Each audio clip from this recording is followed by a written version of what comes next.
All right. Welcome back to another episode of Two Plain Sports, episode 19 of our podcast here. Before we get going, just want to say again, we really appreciate all the support we've been seeing over the last few weeks. It's really getting us motivated and getting us ready for the football season. So just keep going, keep liking, commenting. We really appreciate it, all the feedback. And we love hearing your thoughts because we obviously don't have the best perspective on everything or every perspective. So getting someone else's perspective is nice to see sometimes and getting your opinions. So keep them coming. Today's episode, we're going to focus a lot on the new kids that are coming to Speed D. We've got 3 new commits that all made their commitments on the 4th of July. Xavion Brice, Robert Spears-Jennings, and Derrick Moore. So we're just going to start. We're going to go from the first one that committed, Xavion Brice. He's a 3-star athlete out of Seguin High School in Arlington. He's 6'1", 175. In high school right now, he's playing receiver and DB, and he played a little quarterback when he was a sophomore. So he's obviously very knowledgeable, I think is fair to say, in the sport of football. He's a 2-sport athlete. He also runs some track. He was actually committed to Kansas. I believe it was back in November when he first made his commitment there. And then as time went on, we offered him in June. He decommitted shortly after that. And then a few days later, he made his announcement that he was going to be a Sooner once he finished high school. He was getting some more traction there with other schools. SMU, Texas, Baylor, and Mizzou were some of the bigger ones that were looking at him outside of Oklahoma. It looks like he's going to be a safety for us. So we've got him and Robert that we'll cover here in a second that are going to be safeties for us, which is a spot we definitely need to add some depth at. And I think it's fair to say that he's definitely a very explosive athlete that will be very useful to Grinch once he joins the Sooners. Brum, you have anything to add on him? What are your thoughts? Yeah, no, definitely. He obviously is a wide receiver in high school, but obviously is being recruited as a defensive back safety, like you said. And he is a 2-sport athlete. He ran track. And what was interesting in the 200 as a junior, the 200-meter event, he ran it in 22.66 seconds. And then the national record for that, just to put it in perspective, because I don't know a whole lot of track and field as far as numbers go, but the national record is 20.13. And I understand about 2.5 seconds is a lot of time in that world. But I don't know. I mean, 2.5 seconds from the national record, that's pretty impressive. So he is obviously fast. I've watched a little bit of his highlight tape. He's a high effort, high energy, high motor kind of kid that's long, rangy, and is just an athlete that can play, kind of anywhere. Obviously, he plays, wide receiver. Did you say play a little bit of quarterback? Mm-hmm. And now the Sooners are recruiting him in the defensive backfield. So a guy that can play on both sides of the ball. And it just seems like there's a reoccurring thing with Grinch and what he recruits. I mean, he wants long, athletic guys to play the defensive backfield. His thinking is I can't teach a guy to grow. I can't teach a guy to have long arms. I can't teach a guy to really just be a natural athlete. If I can find a kid that's already got those attributes, I can teach him to play defensive back. And if you're a wide receiver, my biggest theory is I've never played the position either side, but if you're a wide receiver, there's no reason why you can't go play corners. And I honestly think the kids that play in high school or even college as a wide receiver and then transition in the cornerback or a safety, I think they're some of the best defensive backs. Think about it. They grew up playing the offense. They learned the route tree. They learned everything, how to be a wide receiver and, turning your hips and your feet and all that stuff. Well, if you know all that and you go to the defensive side of the ball, you know what you're looking at. You know what you're looking for. And in that split second where you're watching someone's hips, you might just recognize, oh, he's going to cut in or he's going to cut out. And I think that plays a factor in their ability to be really potentially good. And, same thing that I've kind of employed or kind of said in the last episode about offensive tackles, not worried about stars or what number athlete this kid is or whatever. This is another spot, the defensive backfield with Grinch. I'm not really concerned as far as the stars and the ability, because if we have a great defensive front, and obviously we always think winning in the trenches, you don't even need Darrelle Revis's and Charles Woodson's running around to be good. If you've got guys that are rushing the passer and making life uncomfortable for the quarterback, you just need guys that can stay with the receivers step for step. That's all you need. It sounds really easy, but I really think a kid like that can develop. And he's an athlete, terrific, obviously a terrific athlete. And I really think over the course of this senior football season, I think he's a little bit of a victim of COVID and recruiters or rankers, whatever you want to call it, not being able to go to his games. There's not as many games last year due to COVID. I think this is a kid that you could see maybe could get an extra star and could move up over the course of the next 6 months. And if he's running track as well, he might do a little bit better than that. Do you have anything to add with that? That's all I really got. I'm excited. I know not a lot of people are jumping for joy and saying that this is going to be the next great Sooner, but this is a kid that wouldn't be a Sooner if it wasn't for Grinch. If it was still on Mike Stoops' defense, we wouldn't even get him. No, I think you hit it spot on when you were talking about the theme in which Grinch recruits. It's all about the athleticism that the kid brings, because he's confident enough in himself and in his coaching staff to teach the skills that they need to play at the collegiate level.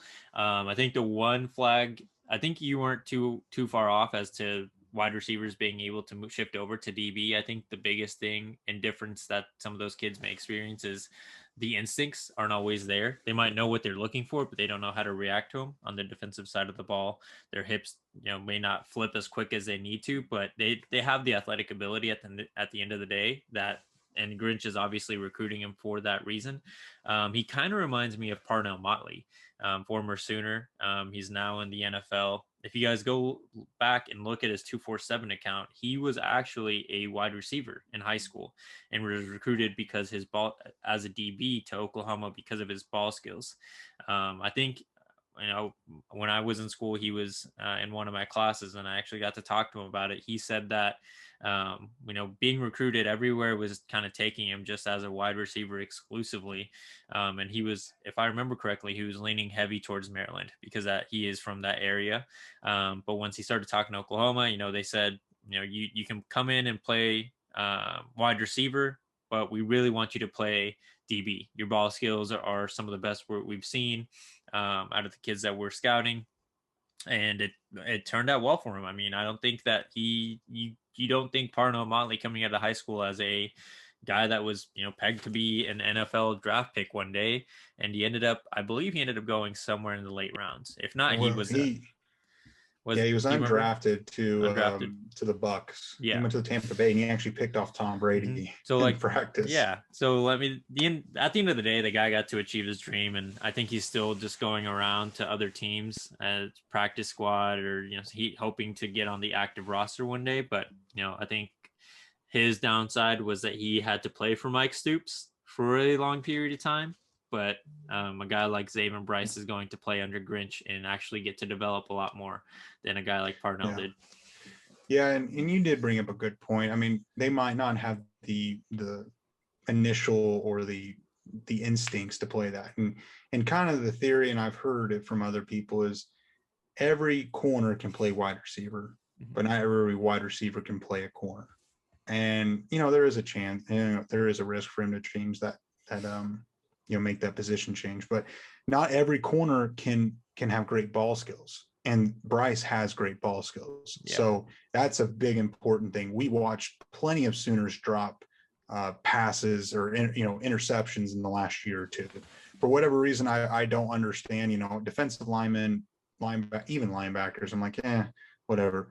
Defensive backs should be able to catch the ball, and you would think as a kid in high school that can play wide receiver should be able to catch the ball. For sure. So we'll see. Yeah, definitely. And I challenge you guys to go look up his tape. I think it speaks to what Brum was saying here. He's got great ball skills. He's a guy that for his high school, was more of a deep threat guy, so he can definitely find the ball when it's not just right there coming into his hands. So yeah, do you have any more to say on Xavion before we move on? You're muted. No, I don't. But actually, the guy I'm actually even a little more excited about, similar recruit, is the guy you're going to talk about. You want to talk about ball skills. This kid's got even better, but I'll let you cover. Yeah. Introduce him. So Robert Spears-Jennings, in my opinion, probably comes out of the best high school in the state of Oklahoma. He's from Broken Arrow High School. He's 6'2", 195. He's a big kid. I think it was either Hayes Fawcett or Brandon Drum. I can't remember who it was, but they went to the Oklahoma Passing League that's happening during the summer right now. And when he arrived, he told the coaches what he was there for, and the coaches said, just look for the guy that looks like the man amongst boys. And he knew exactly who he was looking for after he was told that. He's a big kid for a guy that's 17 years old. Last season he caught 36 passes, 721 yards, 4 touchdowns. So definitely a guy that it's fair to say he's got some pretty good ball skills at the receiver position. We offered him in early June and he committed on July 4th, like I said at the beginning. Our biggest competition here was Tech and Ole Miss. I think it looks like Tech was really going after his high school teammate. I can't remember his name, but it looks like Robert was kind of supposed to be a package deal, a guy that was supposed to entice his teammate to be a Raider. I think they ended up getting him, but we obviously, I think, got the guy that we wanted in Spears-Jennings. He will be playing defensive back for us. Like I said at the beginning of the episode, it is all on speed D additions. So I think he'll probably be playing safety from what I saw in his 247 recruiting notes, but he could always make the transition over to nickel if it is a spot we need help at. And again, this guy is also an extremely athletic kid that's very explosive. Like Brum said, Grinch is kind of looking for that athlete. It sounded like you had a lot of good things to say. What do you got, Brum? Yeah, I mean, I'm just trying to compare him, and like we said previously, there seems to be a reoccurring theme with Grinch and what he's recruiting. And whether he plays corner or safety, I don't know. But you look at the corners that Grinch has recently recruited. I mean, Joshua Eaton is 6'2", Latrell McCutcheon 6'1". I think Bryson Washington, who's a safety, he's 6'2". Jordan Mukes, we did a hoot-at on him a week and a half ago. And 247 has it listed at 6'4", and then OU has it listed at 6'1". So somewhere in there, I don't know how you lose 3 inches one way or another, but regardless, they're all above 6 feet. But this kid is already 6'2", 195 at 17 years old. And same thing goes for, Joshua Eaton and Mukes and McCutcheon. They're maybe 18, 19 at this point, but these kids might not be done growing. I mean, when they're juniors and junior seniors, they could be 6'3", 6'4", 215, 220. This is the type of frame that you really want. You don't really think about it, but a couple, when you go from 5'10" to 6'2" or 5'11" to 6'2", that jump is enormous. And you've got longer arms, longer, or bigger hands. It makes a huge difference, especially I'm sure most Sooner fans can remember Bookie, Brennan Radley Hiles, 5'9", 5'10", going against Kolar from Iowa State. It was painful to watch. But if you would have had someone like a Spears-Jennings or Joshua Eaton or someone with the bigger frame, 6'2" to 5'9", 5'10" is enormous. And I really think, with him, he's got it. He's almost 200 pounds. He'll probably beef up to 205, 210. He'll probably end up being playing a safety, like you said, if he gets a little bit heavier, as more of a thumper. I feel like he's going to be more of a thumper. Like he's going to be rushing the passer, getting down and around the defensive line, and will be more of a heavy hitter and can cover, as a free safety or a strong safety. But he has a better ball catching abilities than I think Brice does at this point. He goes up and he high points the ball.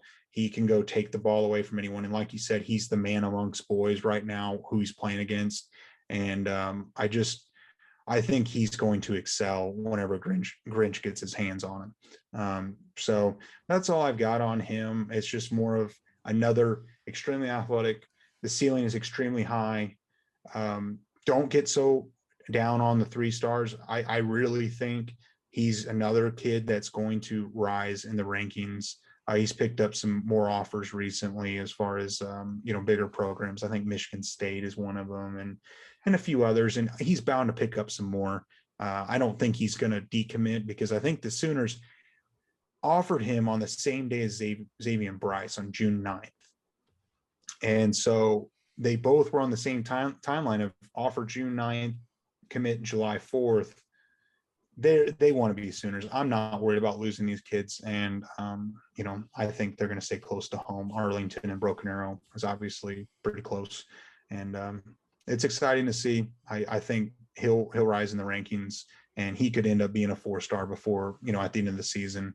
And you never know, this kid might be the next great player, like another Kenneth Murray. Kenneth Murray was a 3-star. So stars don't always matter. So that's all I've got to say on him. Yeah. And before we move on, I think that's important to remember when it comes to recruiting. Stars don't mean much until, they actually get to campus. They could be a Baker Mayfield. That was just a walk on. Yeah. We never know what these kids are going to do until they get to campus. So let's not focus too much on stars and just hope that they're a good fit.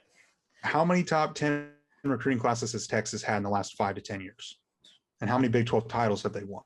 Yeah. So exactly. It doesn't always mean what you think it does, but granted, the more talent you have, the better, obviously, but it does. Yeah. It's not the, end all be all. So we'll see. A fun little activity that kind of will show everyone if you have like 20 minutes to kill, just pick a random class, maybe from like 2015, and just look at the guys that were in the top 50. Not all 50 of them made it to the NFL or were impact players for their school. And you can go down to the bottom of 247 and probably find just as many draft picks towards the end of that top 100 or top 250 than you did in the top 50. So moving on to the last guy we want to cover today, and I think probably the guy that I think I'm most excited about. I don't know about Brum, but Derrick Moore. He is a beast for the defense to pick up. He's a 4-star D lineman, number 72 overall, number 12 D lineman in the country. He is out of Baltimore, Maryland, St. Francis Academy. This guy is huge. We were just talking about how Xavion and Robert were big guys. This guy is practically a man, 6'4", 260 already at 17 years old, and he's probably still got another inch or two to put on him, and he definitely has the ability to put on some more weight if need be. He's very agile. If you look at his 247 recruiting or scouting report, he is being compared to Danielle Hunter, which is a top pass rusher, I would say, in the most objective way. At least at one point, yeah. At one point. He was injured last year, but he's a very good pass rusher in the NFL. And at LSU, he wasn't like he wasn't just popping out of the screen, but he did his job when it came to being in college and turned out being great in the NFL. But this guy's already being compared to guys like that, and he's got that ability and hopefully that amount of potential.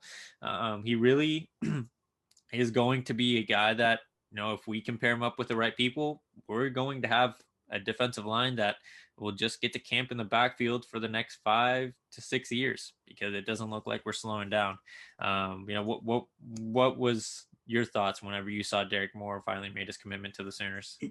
It's been, I know we talked about it in the video. I believe it's episode number 13. I think it was the video we released right before the Champion Barbecue. So 2 or 3 weeks ago, about 3 weeks ago. And we really previewed him, and we kind of, talked about him a lot more as far as recruiting goes. And I know it was mainly between Oklahoma, Penn State, and Ohio State. And he was talking with the other 2 schools, Penn State and Ohio State, quite a bit. And then something has changed, or it did change, and he just kind of stopped talking to him. And he just was mainly focused on the Sooners. And I think we did say this word for word was, we were so confident that he was going to be a Sooner that his trip out for the Champion Barbecue is more of a formality, like the final step where he's been on campus before, as unofficial during COVID. He couldn't, go talk to people, see people. It was more of just like, this is the last thing, just to make sure, get a little bit of a personal connection, seeing each other in person, and he was going to be a Sooner. And exactly that's what happened.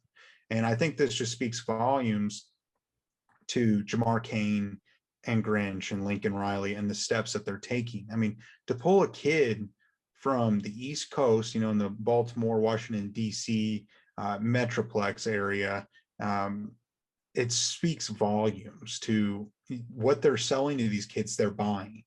And there's no longer this, we can't recruit defensive linemen, we can't recruit this position because our defense is so bad. Obviously, this kid could go wherever he wanted to go. If he wanted to go be a Buckeye, the Buckeyes would have taken him.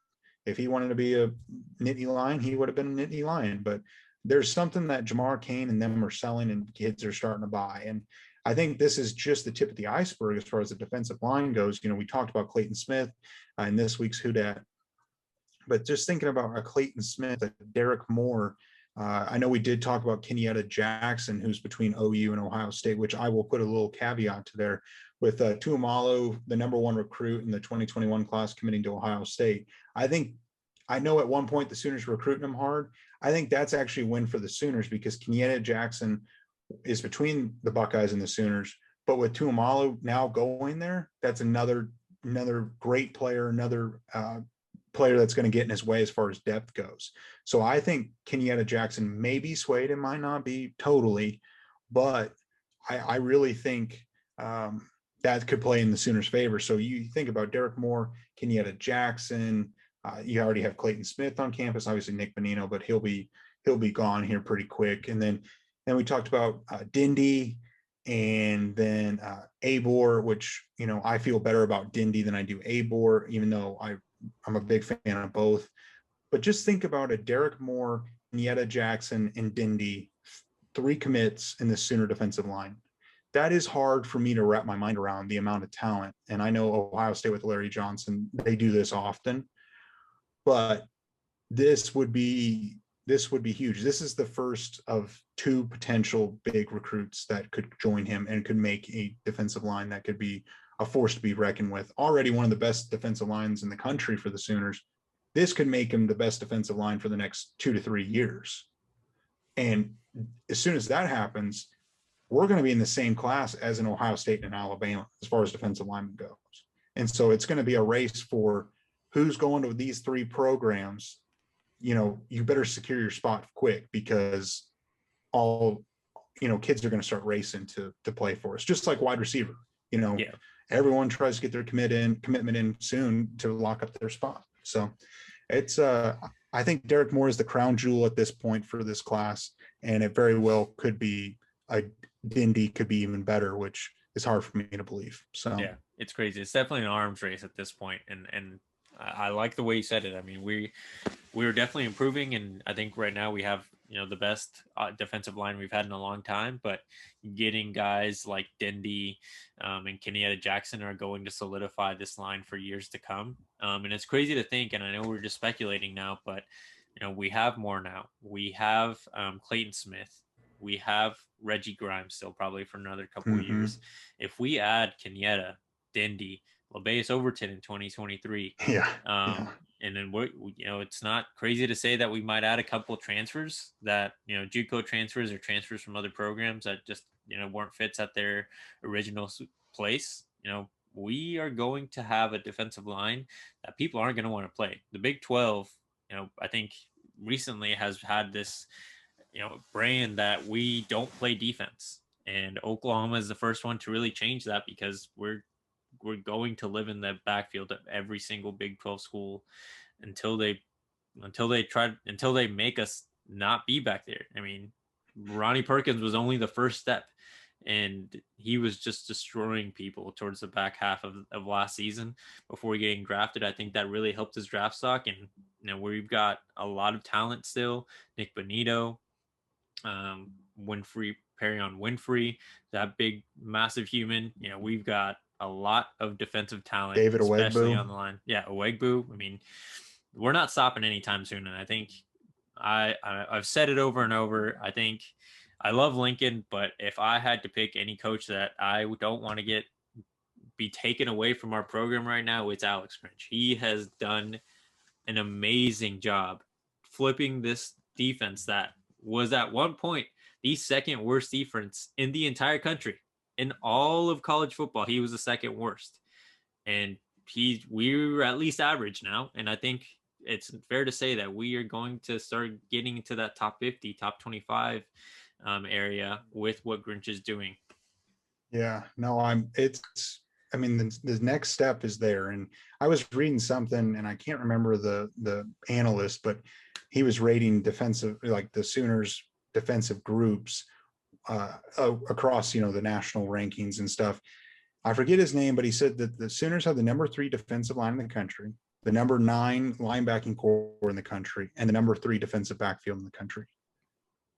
I hope he's right. That is, and if it averages out to 5, 6, 7 top 5, 6, 7 defense in the country, the longest thing, the longest thing that we've been saying is we don't even need a dominant defense. We just need a defense that gives up 18 points a game, 18, 20 points a game, make some timely turnovers. We'll score 30 easy on anyone.